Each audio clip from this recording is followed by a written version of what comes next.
ഇന്നത്തെ കഥ അടിപൊളിയാണ്. നായിക റസിയ, കഥാനായകൻ അവളുടെ മകൻ അലിയാണ്. റസിയ ചെറുപ്പത്തിലെ വിധവയാണ്. മകൻ ഉള്ളതുകൊണ്ട് വേറൊരു വിവാഹത്തിന് മുതിർന്നില്ല. വീട്ടുകാർ നിർബന്ധിച്ചപ്പോഴും അവൾ മകനെ ആലോചിച്ചിട്ട് പിന്നീട് ഒരു വിവാഹത്തിന് നിന്നില്ല എന്ന് തന്നെ പറയാം.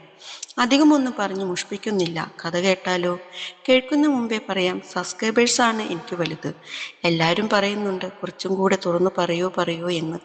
ഈ കഥയിൽ മാക്സിമം പറഞ്ഞിട്ടുണ്ട്. എങ്കിലും പരിമിതികളുണ്ടല്ലോ. അറിയാലോ? അല്ലെങ്കിൽ അപ്പോൾ അടിച്ചു കളയും. പിന്നെ കൂട്ടുകാരെ, എല്ലാവരും ഹെഡ്സെറ്റ് വെച്ച് കേൾക്കാൻ ശ്രമിക്കണം. അല്ലെങ്കിൽ തനിച്ചാണെന്ന് ഉറപ്പുവരുത്തണേ. ഞാൻ കഥ പറയാൻ പോവുകയാണ്.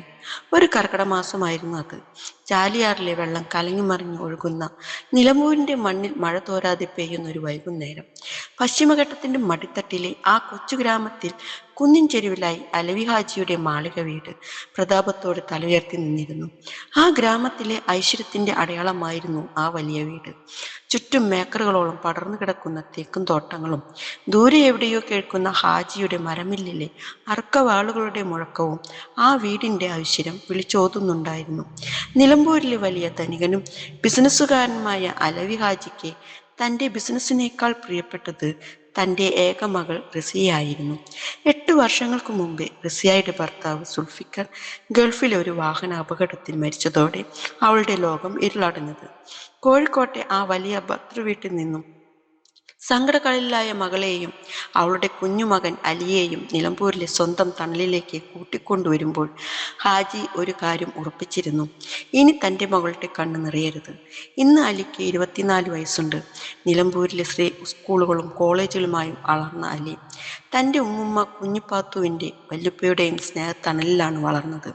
60ന്റെ നിറവിലും വീടിൻ്റെ കാര്യങ്ങൾ കൃത്യമായി നോക്കുന്ന കുഞ്ഞിപ്പാത്തുവും 76ലും തളരാത്ത ആവേശത്തോടെ ബിസിനസ് നോക്കി നടത്തുന്ന അലവി ഹാജിയുടെയും റസിയയുടെയും അലിയുടെയും ഏക ആശ്രയമായിരുന്നു. ജനാലക്കിൽ പെയ്യുന്ന മഴ നോക്കി നിൽക്കുമ്പോൾ റസിയയുടെ മനസ്സിൽ പഴയ ഓർമ്മകൾ ഒരു തിരമാല പോലെ വന്നുപോയി. 42ാം വയസ്സിലും അവളുടെ മുഖത്ത് ആ പഴയ ഗാംഭീര്യം ബാക്കിയുണ്ട്. മാളിക വീടിന്റെ ഉമ്മർത്തിരുന്നു കൊണ്ട് അലവി ഹാജി പുകയില മണക്കുന്ന ആ വലിയ ചാരുകസേരയിൽ കിടന്ന് മുറ്റത്തേക്ക് നോക്കി.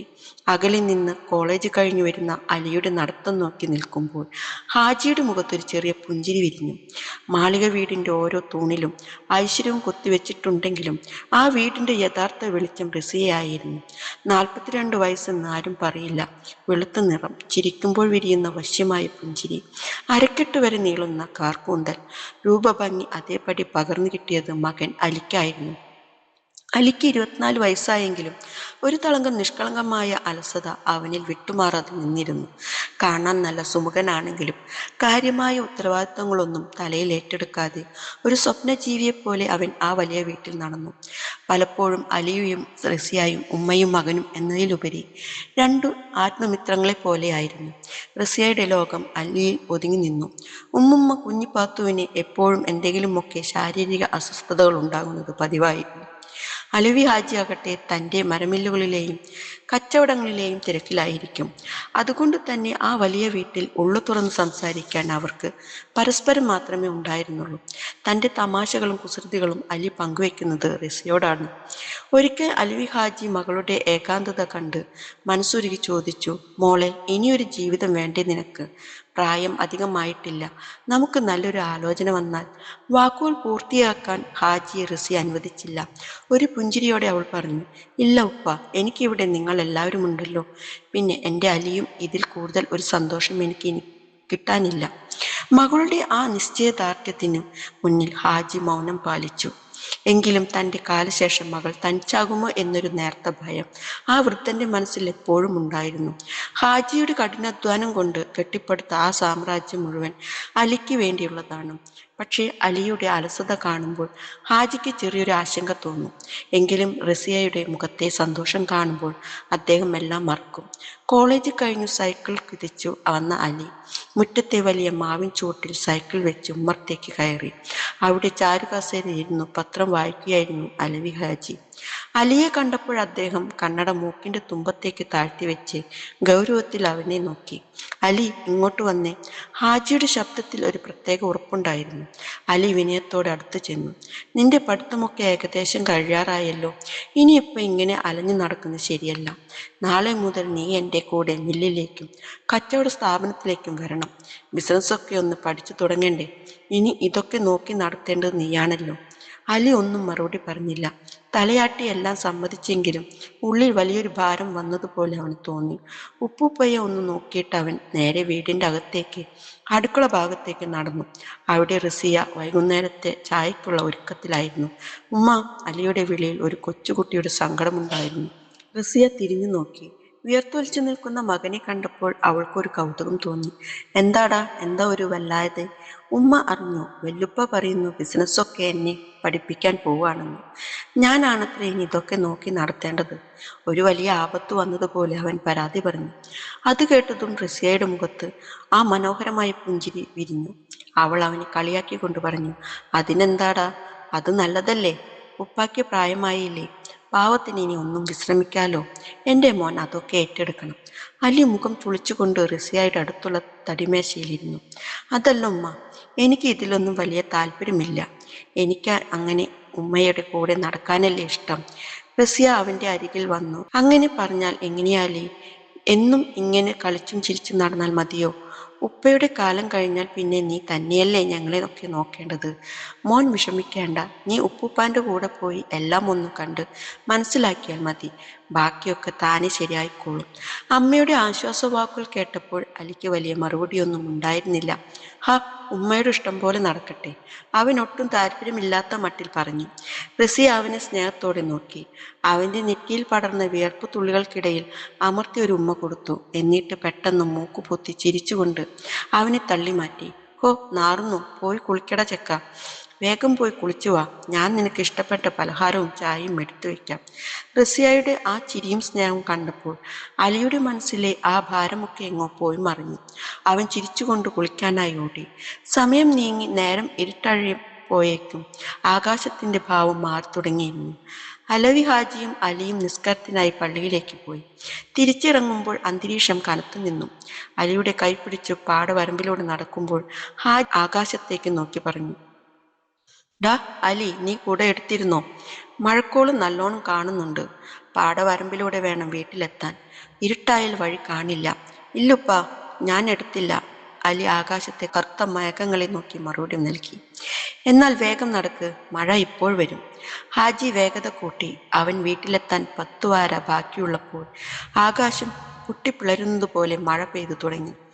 രണ്ടുപേരും സർവശക്തിയും എടുത്ത് ഓടി ഉമ്മറത്തേക്ക് കയറി. ഹാവു, രക്ഷപ്പെട്ടു. ഹാജി വസ്ത്രത്തിലെ വെള്ളം കുടഞ്ഞുകൊണ്ട് ശ്വാസം വിട്ടു. അകത്തുനിന്ന് റസിയ ഒരു തോർത്തുമുണ്ട് കയ്യിലേന്തി ഓടി വന്നു. ഇതാ ഉപ്പ, വേഗം തല തോർത്തിക്കോളി, പനി പിടിക്കണ്ട. അലവി ഹാജി തല തോർത്തുമ്പോൾ അലി ഒരു വശത്തു നിന്ന് വിറയ്ക്കുന്നുണ്ടായിരുന്നു. കുറച്ചു മാത്രമേ നനഞ്ഞുള്ളൂ. എങ്കിലും തണുപ്പ് അവന്റെ ഉള്ളിലേക്ക് പടർന്നു. കോരിച്ചെരിയുന്ന മഴയ്ക്കൊപ്പം ഇടിയും മിന്നലും കൂടി ചേർന്നപ്പോൾ ആ രാത്രിക്ക് ഒരു ഭീകരമായ പരിവേഷം കൈവന്നു. അടുക്കളയിൽ റസിയ വിളമ്പിയ ഭക്ഷണത്തിന്റെ മണം പടർന്നു. എല്ലാവരും ടേബിളിന് ചുറ്റും ഇരുന്നു.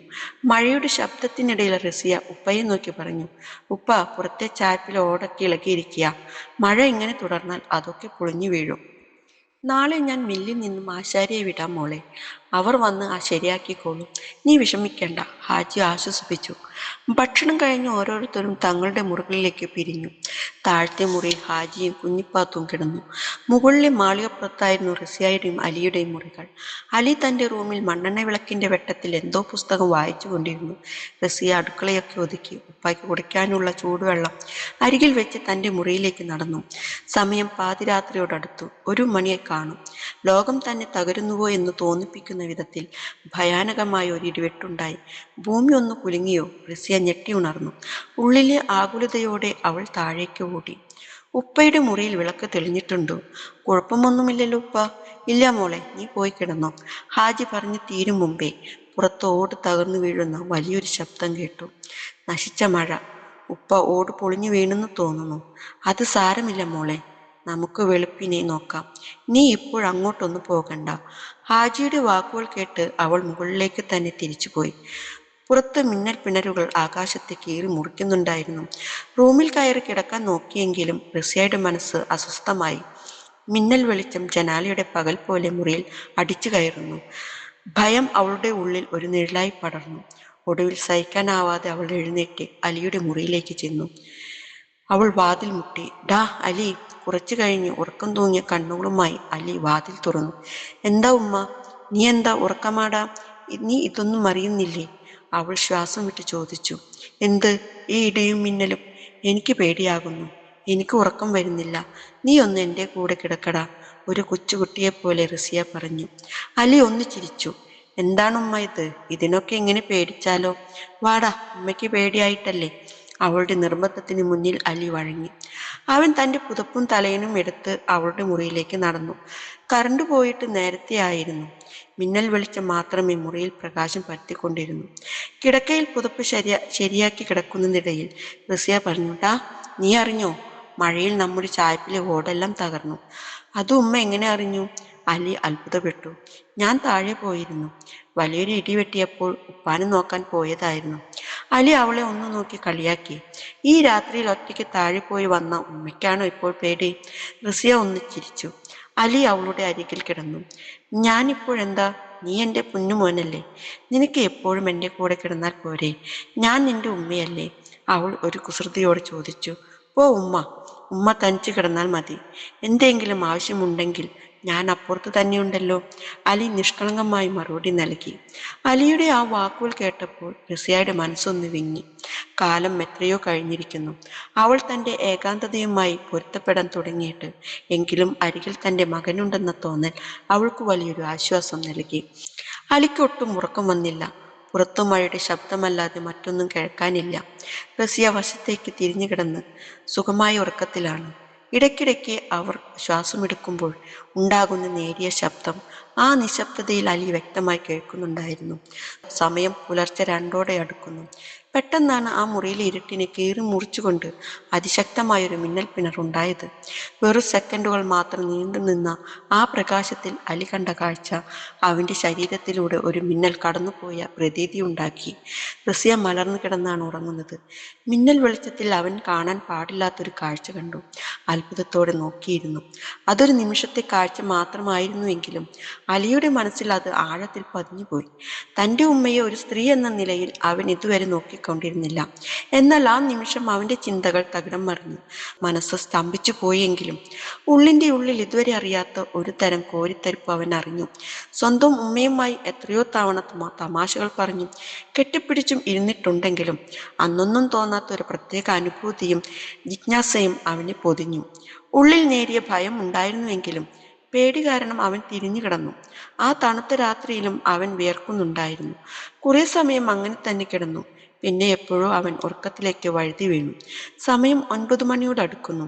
അലവി ഹാജി രാവിലെ തന്നെ തൻ്റെ പതിവ് കാപ്പിക്കൂടി കഴിഞ്ഞ് മില്ലിലെ കാര്യങ്ങൾ നോക്കാൻ ഇറങ്ങിത്തിരിച്ചു. അടുക്കളയിൽ റസിയ രാവിലത്തെ ജോലികളിൽ മുഴുകിയിരിക്കുകയാണ്. എങ്കിലും അവളുടെ മനസ്സ് എപ്പോഴും അസ്വസ്ഥമായിരുന്നു. ഡാ അലി!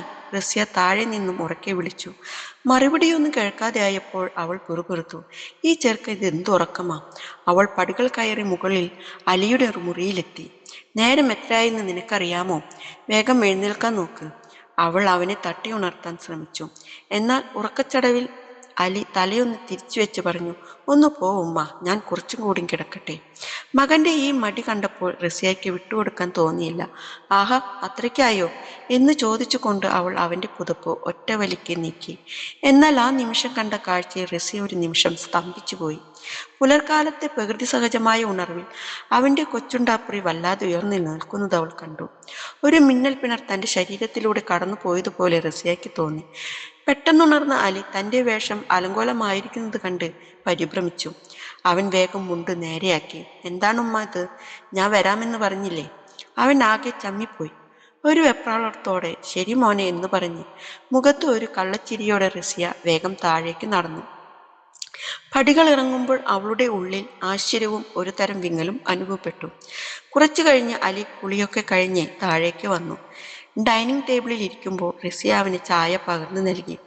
എന്താണ് നീ ഇത്ര നേരം ഉറങ്ങാറില്ലല്ലോ? ഒരു ഭാവമാറ്റവുമില്ലാതെ അവൾ ചോദിച്ചു. അത് ഉമ്മ, രാത്രികളിൽ ഇടിയും മിന്നലും കാരണം എനിക്ക് ഒട്ടും ഉറക്കം വന്നില്ല, അലി പറഞ്ഞു. രാവിലെ കണ്ട കാഴ്ചയൊന്നും അവളുടെ മുഖത്തില്ലെന്ന് കണ്ടപ്പോൾ അവന് ആശ്വാസമായി. നീ വേഗം കാപ്പി കുടിക്കേ, ചായപ്പിൽ ഓട് ശരിയാക്കാൻ ആശാരി വരും എന്ന് ഉപ്പ പറഞ്ഞിട്ടുണ്ട്, റസിയ ഓർമ്മിപ്പിച്ചു. ഒരു ഞായറാഴ്ച ആയിട്ട് പോലും പുറത്തു പോകാൻ പറ്റാത്തതിന്റെ ചെറിയൊരു നീരസത്തോടെ അലി വരാന്തയിൽ നിന്ന് പത്രം വായിക്കാൻ തുടങ്ങി. 11 മണിയായപ്പോൾ പാടവരമ്പിലൂടെ വടിസഞ്ചിയും കരിക്കളുമായി ഒരാൾ വരുന്നത് അലി കണ്ടു. മില്ലിലെ ആശാരി രാഘവനായിരുന്നു. അത് അഴുക്കുപിടിച്ച ഷർട്ടും കള്ളിമുണ്ടും പകുതി നരച്ച താടിയുമായി ഒരു പരുക്കൻ രൂപമായിരുന്നു അയാൾക്ക്. അലി അകത്തേക്ക് ചെന്ന് ഉമ്മയെ വിവരം അറിയിച്ചു. രാഘവൻ ചായപ്പിനടുത്തെത്തി തന്റെ ഉപകരണങ്ങൾ താഴെ വെച്ചു. മുണ്ടിന്റെ കോന്തലയിൽ നിന്നും വെറ്റില പൊതിയെടുത്ത് ചവച്ചുകൊണ്ട് അയാൾ മുകളിലേക്ക് നോക്കി പറഞ്ഞു. 2-3 കാവുകോൽ മാറ്റേണ്ടി വരും. ആദ്യം ഈ ഓടൊക്കെ മാറ്റി വൃത്തിയാക്കണം. എടാ അലി, നീയും കുറച്ച് സഹായിക്കേണ്ടി വരും. ശരി, അലി സമ്മതിച്ചു. അലിയും രാഘവനും ചേർന്ന് ചായപ്പിന് മുകളിൽ കയറി. രാഘവൻ ഓരോ ഓടുകളുമായി അലിക്ക് കൈമാറി. പണിക്കിടയിൽ രാഘവൻ മില്ലിലെ വിശേഷങ്ങളും ഹാജിയുടെ ബിസിനസ് കാര്യങ്ങളും സംസാരിച്ചു കൊണ്ടിരുന്നു.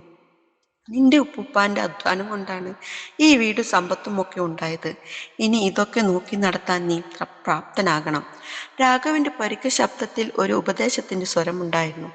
സമയം കടന്നുപോയി. ജോലി പൂർത്തിയാക്കി വൈകുന്നേരത്തെ ചൂടുകാപ്പിയും കുടിച്ച് രാഘവൻ യാത്ര പറഞ്ഞു. പാടവരമ്പിലൂടെ അയാൾ അകന്നു പോകുന്നത് അലി നോക്കി നിന്നു. സന്ധ്യാനേരത്തെ ആകാശം മെല്ലെ ഇരുണ്ടു തുടങ്ങിയിരുന്നു. അപ്പോഴാണ് റസിയ വന്ന് അവനെ വിളിച്ചത്. ദാ അലി, നേരം ഇരുട്ടാറായി, വേഗം പോയി കുളിക്കേ.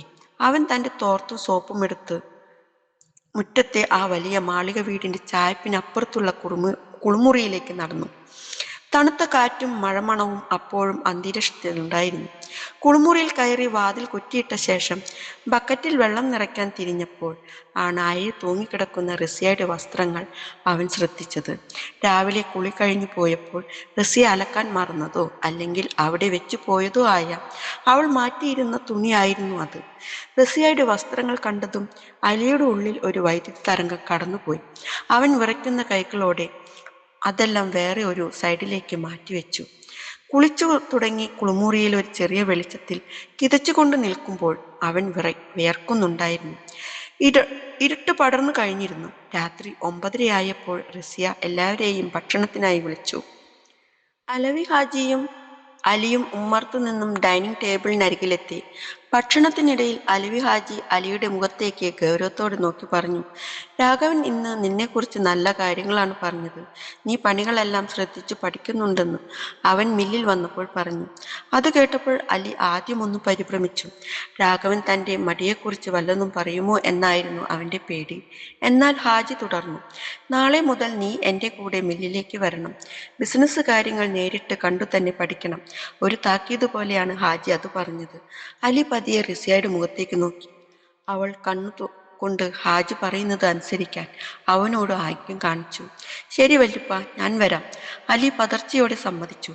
രാത്രി 10:30 അലവി ഹാജിയും ഭാര്യയും അവരുടെ മുറിയിലേക്ക് പോയി. അലി തന്റെ റൂമിലിരുന്ന് പതിവ് പോലെ ഒരു പൈങ്കിളി നോവൽ വായിക്കുകയായിരുന്നു.